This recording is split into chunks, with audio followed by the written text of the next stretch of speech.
자, 조금 부담스러운 인사 좀 나눌까요? 내 안에 당신이 있다. 시작.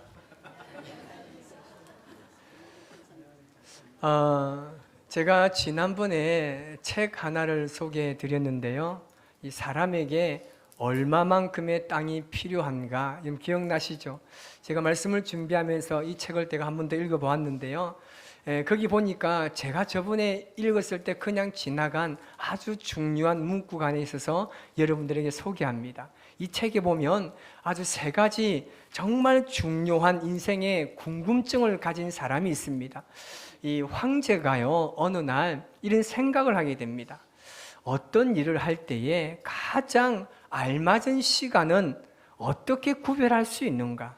또 가장 필요한 사람이 누구인지를 어떻게 알 수 있으며, 그리고 모든 일들 가운데서 어떤 일이 가장 중요한지를 우리가 판단만 할 수 있다면 우리는 어떤 일도 실패하지 않을 것이라고 생각한 겁니다. 그래서 이 황제가 만약에 이 세 가지 궁금증에 대해서 이 해답을 알려주는 사람이 있으면 내가 엄청난 상급을 내리겠다고 나라에 공포합니다. 그런데 단 한 사람도 여기에 대한 해답을 가지고 오지 않았습니다.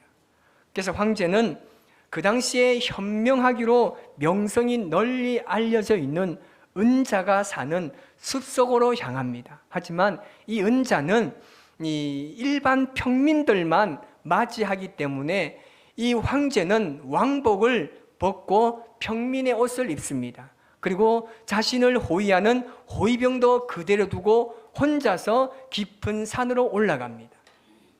이 은자는 작은 오두막에서 바디랑을 메고 있었습니다. 황제가 거기 가서 인생에 정말 궁금한 이 세 가지가 있습니다. 이 해답을 저에게 좀 알려주십시오라고 이야기하지만 은자는 아무런 말도 하지 않습니다. 그냥 밭을 계속 파기 시작합니다. 이 황제가 너무 답답해서 그 노인에게 삽을 빼앗아서 노인 대신에 밭을 파는 일을 합니다. 일을 하면서 이 은자에게 좀 가르쳐 주세요. 해답 좀 주세요. 하지만 은자는 아무런 대답도 하지 않습니다. 이 황제가 화가 난 거예요. 그래서 이 질문에 대답하지 않으면 나 그냥 집에 갈랍니다. 그냥 돌아가겠습니다라고 이야기하자 은자가 이야기합니다. 저 보십시오. 저기 지금 한 사람이 급히 달려오고 있습니다 라고 이야기합니다. 그 사람을 보니까 복부에 큰 상처를 입고 피를 흘리며 다가오고 있었습니다. 황제와 은자는 그 사람을 정성껏 치료해 줍니다. 그리고 그 다음날 이 남자가 충격적인 이야기를 합니다. 나는 사실 황제의 적입니다. 당신은 나의 형을 사형에 처했고 나의 모든 재산을 몰수했습니다. 나는 당신이 이곳에 온 줄 알고 있었습니다. 당신 이곳에 왔다 돌아갈 때 내가 매복해 있다가 당신을 죽이려고 했습니다. 나는 당신을 죽이려고 했는데, 그런데 내가 그만 호위병에게 내가 발각돼서 이렇게 상처를 입고 여기까지 오게 된 겁니다. 나는 당신을 죽이려고 했는데 당신은 나를 살려주셨습니다. 이제부터 나는 당신의 충직한 종이 되어서 당신을 섬기겠습니다. 저를 용서해 주십시오라고 이야기합니다. 황제는 그를 끌어안고 화해하고 재산도 다 돌려주었습니다. 이제 황제가 포기하고 집으로 돌아가려고 하자 이 은자가 황제에게 이야기합니다. 당신은 이미 세 가지의 궁금증에 대한 해답을 얻었습니다 라고 이야기합니다. 왕이 깜짝 놀라는 거예요. 뭐가 제가 얻었습니까? 라고 이야기하자, 만일 당신이 나에게 동정심을 느끼지 않았다라면 나를 대신해서 밭의 일을 도와주지 않았을 겁니다. 만약에 그랬다면, 혼자 다시금 집으로 돌아갔다면 당신은 이 남자에게 습격을 당했을 겁니다.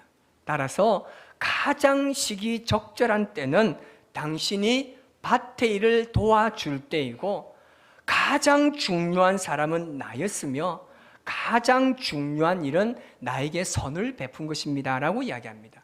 그리고 그 다음에 남자가 달려왔을 때 가장 적절한 때는 당신이 그를 돌보아 주었을 때입니다.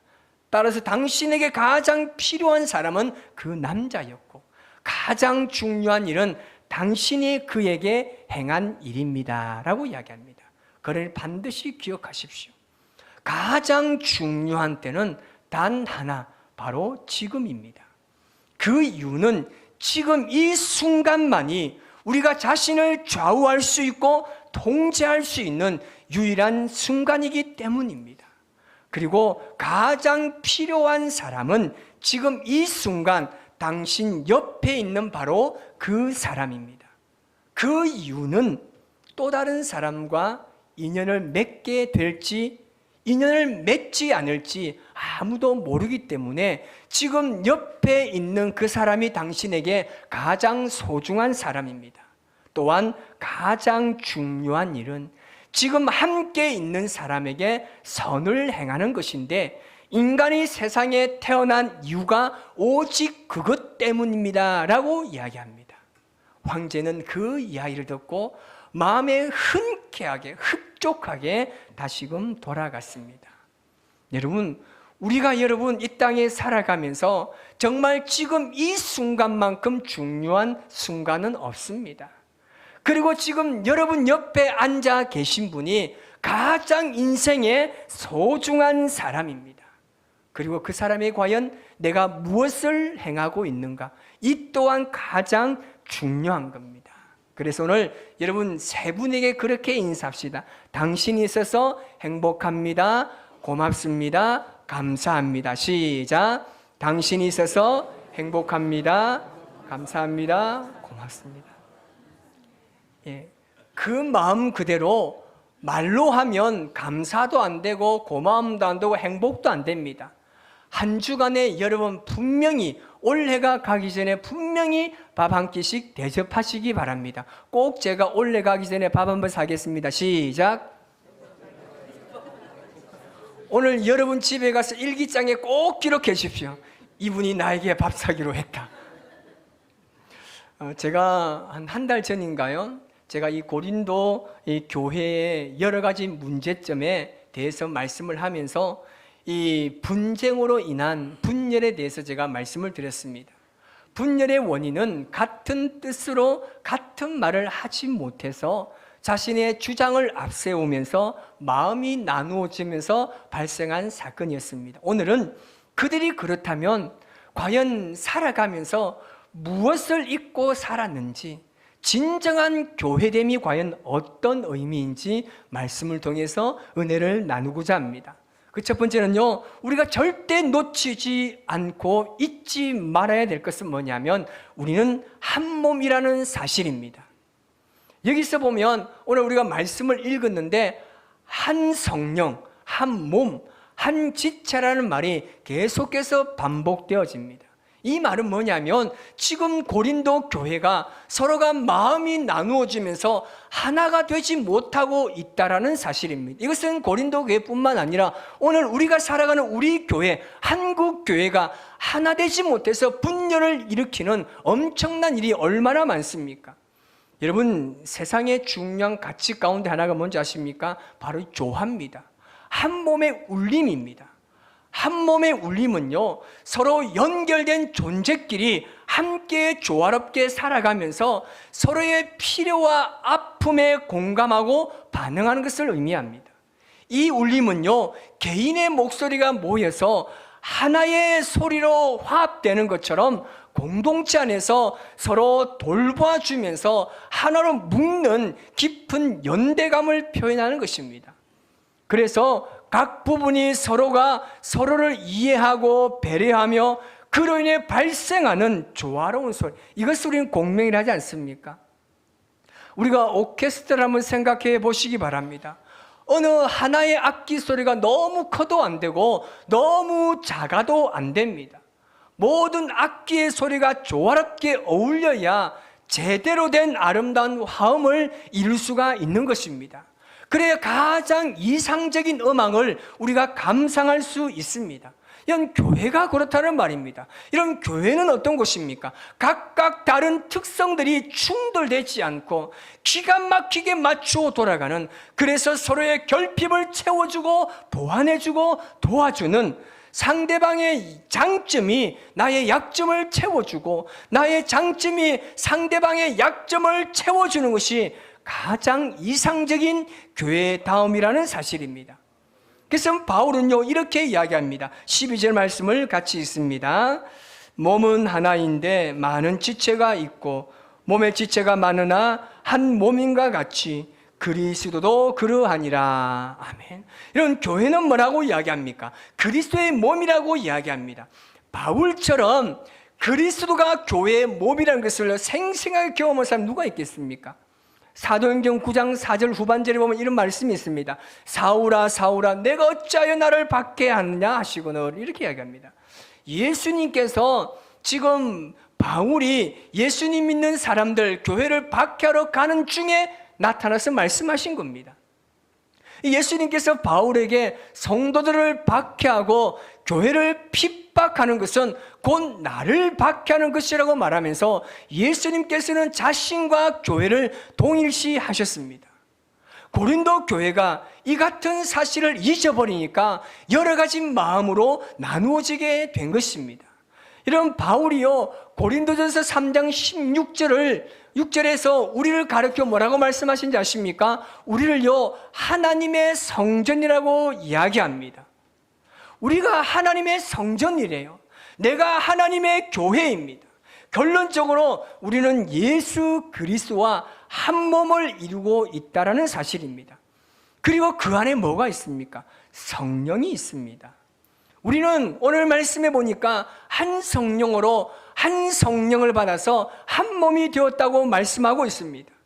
여러분, 우리가 우리 자신을 더럽히는 것만큼 어리석은 일은 없습니다. 교회가 바로 여러분입니다. 그래서 자신을 더럽히는 것은 결국 예수 그리스도를 더럽히는 행위가 되는 것입니다. 그래서 여러분, 우리 자신을요 더럽히지 않기 위해서는요 남을 위해서 사랑하고 그들을 살뜰하게 챙기면서 함께 아름답게 조화롭게 살아가야 하는 것입니다. 이 사람이 내가 되고 내가 이 사람이 되는 거예요. 그래야 우리가 가장 이상적이고 아름다운 하나님의 교회를 만들어 갈 수 있는 겁니다. 그리고 여러분, 우리 안에 여러 지체로 구성되어 있다고 말씀하는데요, 두 번째는요, 우리가 반드시 교회다움을 이루어 갈 때는요 서로의 다양성을 반드시 인정하며 살아가야 합니다. 서로의 인격이나 성품이 다 다르지만 우리는 그리스도 안에서 한 몸을 이루고 있는 한 지체라고 말합니다. 요한복음 17장 21절 말씀에 이렇게 말합니다. 시작. 아버지여, 아버지께서 내 안에 내가 아버지 안에 있는 것 같이 그들도 다 하나가 되어 우리 안에 있게 하사. 아멘. 그리스도 안에, 교회 안에 우리가 모두가 하나라고 예수님께서는 계속해서 강조하고 있습니다. 그래서 하나가 되는 것이 우리가 이 땅에 살아가는 사명일지인데 우리는 늘 그렇게 하지 못합니다. 교회 안에 싸움과 분쟁이 많이 일어나는 것이 현실입니다. 내 생각과 뜻에 맞지 않는 모든 것을 부정합니다. 오늘날 우리가 교회를 위해서 해야 할 일은요, 예수님께서 힘써 하나 되게 하신 것을 지키는 일인 줄 믿습니다. 이것을 이루어 가기 위해서는요 서로 다름을 인정해야 됩니다. 아니, 저 사람은 도대체 왜 저럴까? 저 사람이기 때문에 그런 거예요. 아니, 이 사람은 도대체 내가 하는 말마다 왜 사사건건 시비를 걸까? 이 사람이기 때문에 시비 거는 거예요. 인정해 주란 말입니다. 때로는 그것 때문에 얼마나 화가 나고 분노가 생깁니까? 그래서 나를 절제하지 못해서 정말 공동체가 깨지는 경우가 얼마나 많습니까? 여러분, 그럴 때마다 절대 상대방에 대해서 비난하지 마시기를 바랍니다. 내 판단으로 인해서 그 사람의 정체성마저 무너지게 해서는 안 되는 겁니다. 탈무드에 이런 말이 있습니다. 우리 같이 있습니다. 남을 비방하는 것은 살인보다도 위험한 일이다. 살인은 한 사람밖에 죽이지 않지만 비방은 세 사람을 죽인다. 비방하는 사람 자신, 그것을 듣는 사람, 그리고 비방당하는 사람이다. 여러분, 다르다는 것은요, 비판해야 하는 비판의 대상이 아닙니다. 오히려 그 사람을 축복해 줘야 합니다. 생각이 나와 다름을 인정하고 내 생각을 잠시만 내려놓는다라면 우리는 그리스도의 한 몸을 이룰 수 있습니다. 여러분, 내 아내라고 해서, 내 남편이라고 해서 나와 생각이, 나와 마음이 잘 맞습니까? 맞아요, 맞지 않나요? 맞지 않는데 맞지 않다라면 좀 뭔가 이상할 것 같아 말을 하지 않으시는가요? 여러분, 내 아내라고 해서, 내 남편이라고 해서요, 어쩌면요, 다른 남편보다 아내보다 더 마음이 안 맞을 때가 많지 않습니까? 여러분, 내가 낳은 자녀라고 해서 여러분, 나와 자녀가 마음이 맞나요? 아니요. 너무나 달라요. 여러분, 다른데 어떻게 살아갑니까? 때로는 싸우고 고함도 치고 마음에 상처를 주는 말도 하지만 그래도 가족이니까, 그래도 인연을 끊을 수 없으니까 같이 살잖아요. 그래서 싸우기는 하지만 끝까지 품어주고 끝까지 이해해주고 참아주기 때문에 살아가는 겁니다. 밥 한 끼 먹는 것도요, 여러분 외식 한번 해봐요. 밥 먹는 그 메뉴가요 다 똑같은가요? 아닙니다. 우리 집에는요 4가지가 다 달라요. 막 자기들만 좋아하는 걸 말합니다. 결국 누가 포기합니까? 부모가 포기하는가요? 저는 절대 포기하지 않습니다. 여러분, 부모가 포기하니까 그렇게 해서 한 끼라도 먹을 수 있는 겁니다. 여러분, 교회가 그런 겁니다. 우리가 지금 세대가요 다 다르잖아요. 다 달라요. 저도 우리 청년들과 함께 나누면서 뭐 하지만요, 정말 이 인간들이 완전히 외계인 같아요. 정말 안 맞아요. 근데 때로는 내가 맞춰주기도 하고요, 이 청년들이 저를 또 맞춰줘요. 그래야 공동체를 이루어갈 수 있는 겁니다. 내 생각을 절대 다음 세대에게 그대로 관철시키려고 하면요 서로가 힘든 겁니다. 여러분, 교회 안에는요 연약한 지체도 있고요, 정말 잘난 지체도 있습니다. 그런데요, 잘났던 못했던 모든 사람들은요 하나님께서 주신 그들만이 가지고 있는 고유의 은사가 있습니다. 달란트가 있단 말입니다. 이것을 서로가 인정하며 나아갈 때 아름다운 공동체가 만들어져 가는 겁니다. 어느 교회에서요 어떤 대학 청년 자매가 교회를 오는데요, 이 자매가 여름이라고 배꼽 티를 입고 온 거예요. 목사님이 그걸 보는데 막 혈압이 쫙 올라가더래요. 그래서 조용히 불렀대요. 저기 누구야? 그래도 교회 올 때는 좀 거룩하게 좀 옷을 깨끗하게 입고 오면 안 되겠니? 이 자매가요 하는 말이, 목사님 무슨 말씀하십니까? 목사님 성경도 안 봅니까? 하나님은 중심을 보신다고 하셨잖아요. 혹시 하나님 중심을 못 볼까 싶어서 제가 배꼽을 내고 왔는데 왜 그렇게 하십니까? 라는 거예요. 어르신들 어떻게 생각합니까? 기가 차죠. 우리 청년 어때요? 그럴 수 있죠. 여러분, 제가 깜짝 놀란 비밀을 하나 이야기해 줄까요? 그 배꼽티가 더 비싸요. 천도 얼마 안 들어갔는데 그게 훨씬 비싸다니까요. 우리가 한 교회에서 신앙생활을 하지만 생각이 다 똑같을 수는 없습니다. 이렇게 다를 수 있다는 것을요 인정하면 됩니다. 다르다는 건요 절대 나쁜 것 아닙니다.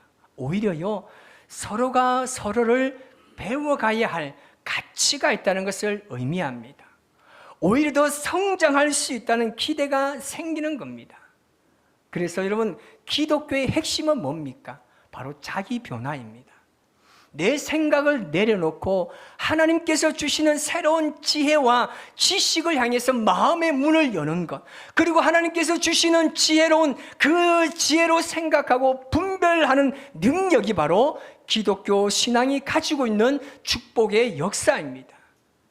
다름의 모든 가치를요 하나로 합하여서 나아가는 길, 그것이 우리가 지향해야 할 방향인 겁니다. 그리고 하나님께서 그런 교회를 원하십니다. 정말 중요한 말씀은 오늘 핵심의 말씀 구절입니다. 23절에서 25절 말씀을 보시기 바랍니다. 우리 같이 한번 읽습니다. 우리가 몸에 덜 귀히 여기는 그것들을 더 귀한 것들로 입혀주며 우리의 아름답지 못한 지체는 더욱 아름다운 것을 얻느니라. 그런즉 우리의 아름다운 지체는 그럴 필요가 없느니라.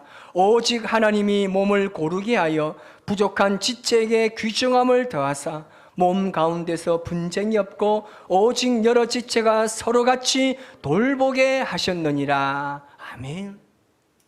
우리가 지금까지 이것을 놓친 거예요. 우리가 지금까지 서로 같이 돌보는 것을요 잊고 살았습니다.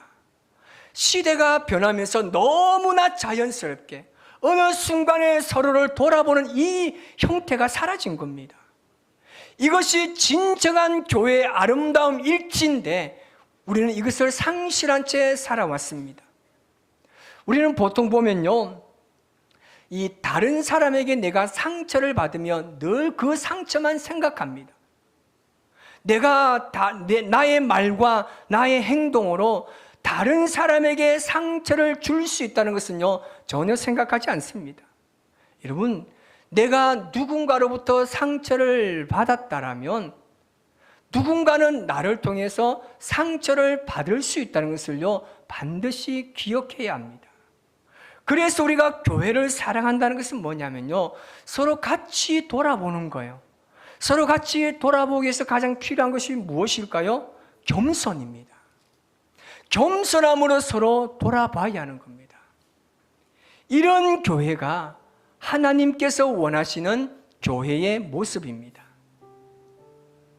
여러분, 정말 이런 교회가요 세상을 바꿀 수 있고요, 이런 교회가 세상을 주도하는 교회가 될 줄 믿습니다.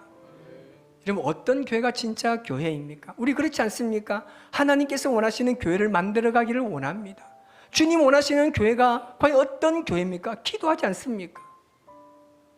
정말 하나님께서 기뻐하시는 교회를 생각하신다면 서로 잘 돌아보시기 바랍니다. 서로 돌아본다는 것은 영어로 케어라고 이야기합니다. 서로에 대한 마음의 부담감을요 함께 지는 겁니다. 서로의 삶에 대해서 함께 신경을 써주고요, 서로의 곁에 존재하고 있다는 사실을요 돌아보는 겁니다. 지금 우리 공동체가 잘 되어가는지 잘못되어 가는지 서로에 대한 관심을 가지고 마음을 쓰면서 살펴보아야 하는 겁니다. 여러분, 이번 한 주간 살아가시면서 우리가 상대방에게서 찾지 못했던 그 숨겨진 그 성도의 진짜 소중함을 한번 찾아보시기 바랍니다. 기도하실 때 이 사람의 얼굴을 떠올리면서 내가 이 사람에서 발견하지 못한 소중한 가치, 이 사람에게 있는 소중함이 과연 무엇일까? 한번 찾아보는 것은요 내가 그를 돌아보는 겁니다. 그 사람의 진정한 가치를 찾아내는, 그래서 그 사람에게 더 많은 관심을 가지면서 잘 되어가는 것은요 더 잘 되도록, 잘못되어져 가는 것은요 더 좋은 상태가 되도록 함께 만들어가며 세워가는 것이 진짜 교회의 모습이고 진짜 성도의 모습임을 기억하면서 주님 안에 한 성도와 한 공동체의 삶을 이루어 가시기를 주님의 이름으로 축복합니다. 여러분, 하나입니다. 포항 우리 교회에 속해 있는 여러분, 우리 하나입니다. 누가 아픈 상처를 입으면요 돌아봐 주세요. 내가 아무것도 해줄 게 없어도요 그를 위해서 기도해 줌으로 돌보는 거예요. 이것이 이루어진 공동체는요 절대 연결해서 끊어지지 않습니다. 이 연결은요 계속해서 연결이 이루어집니다. 상대방의 못난 것만 찾지 마시고요, 그 못난 것이 내 눈에 보이면 그것을 내 사랑으로 덮어주고 올바른 믿음의 사람으로 성장할 수 있도록 격려해주고 섬겨주는 것, 이것이 정말 하나님께서 원하시는 믿음의 삶입니다. 이번 한 주간 그렇게 살아가시기 바랍니다. 믿음 안에 굳건하게 세워지는 저와 여러분의 삶이 되시기를 주님의 이름으로 축복합니다. 오늘 시간 이 찬양으로 주님 앞에 고백하면서 나아가실 때요 여러분의 삶의 자리가 하나님을 믿는 믿음으로 든든하게 세워져 가시기를 바랍니다. 우리 찬양으로 고백하며 나아갈까요?